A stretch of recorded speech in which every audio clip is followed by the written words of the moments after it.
Bird Box is a film that's produced by Netflix and is directed by Suzanne Bier and it stars Sandra Bullock.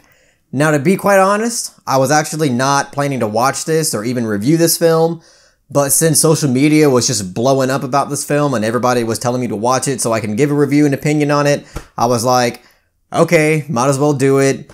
The worst that'll happen is that I'll waste 2 hours of my time, and it just so happens that the worst did happen and I wasted 2 hours of my time. The best way I can possibly describe this film is that it's an unfortunate combination of A Quiet Place, The Happening, and The Mist. Like, all three of those movies combined together to create a very mediocre monster. Basically, every aspect of this film could have been done a whole lot better, especially the writing.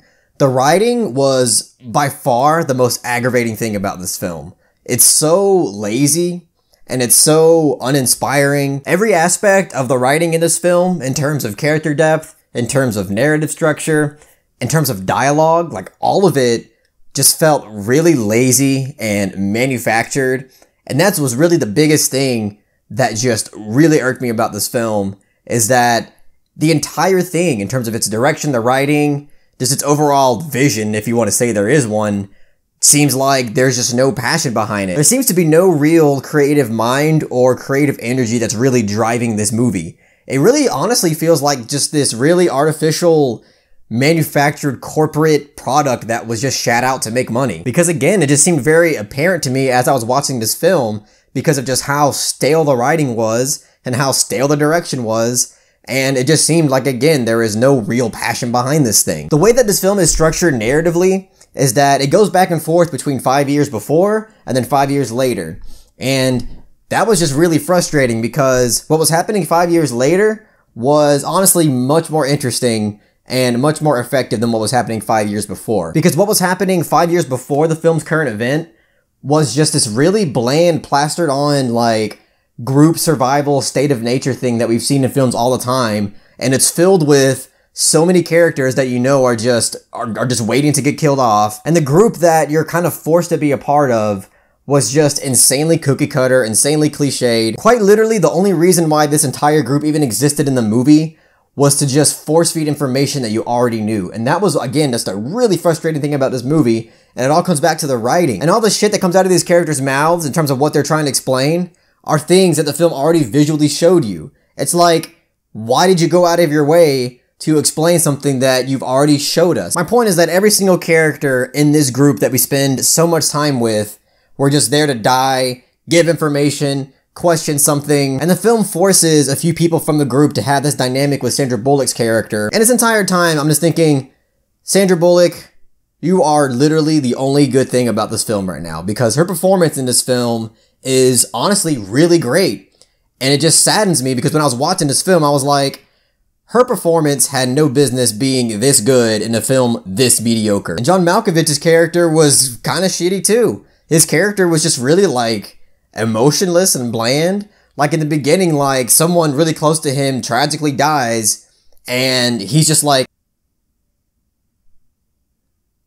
hey, don't let nobody in. Now, to give the film some credit, there was one story element from 5 years before that kind of paid off in a really interesting way 5 years later. And I thought that was a creative choice, and I'll give it small credit for that. And there was also a few moments in the 5 years later portion of this film that I thought were effectively engaging.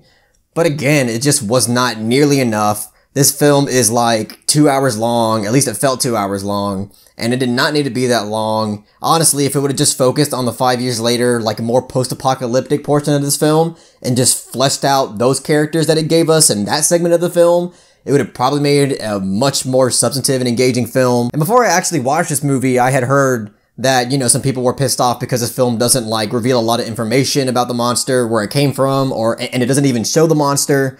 But to be honest, like, I didn't really give a shit about that. That wasn't the furthest thing from my mind at that point. This movie just had way too many issues for me to really even care about that shit. But I did hear that they actually did create a monster that they were planning to show in the film, but apparently, like, the CGI work on it was just so horrendous that they couldn't find a way to put it in the movie.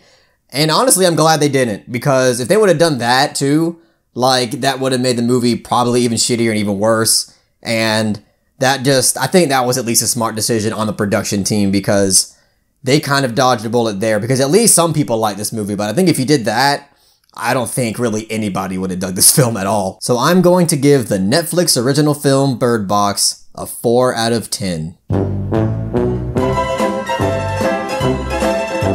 The best way I can honestly describe this movie is that it's just a really mediocre combination of really famous films that you've already seen already. So I can't recommend it to you. I wouldn't recommend really anybody to watch this film, unfortunately. But anyways, thank you so much for hearing what I had to say about Bird Box. If you've already seen Bird Box, let me know what you thought about it in the comment section, regardless if you liked it or disliked it. I want to hear what you got to say, because apparently there's some people out there that like it.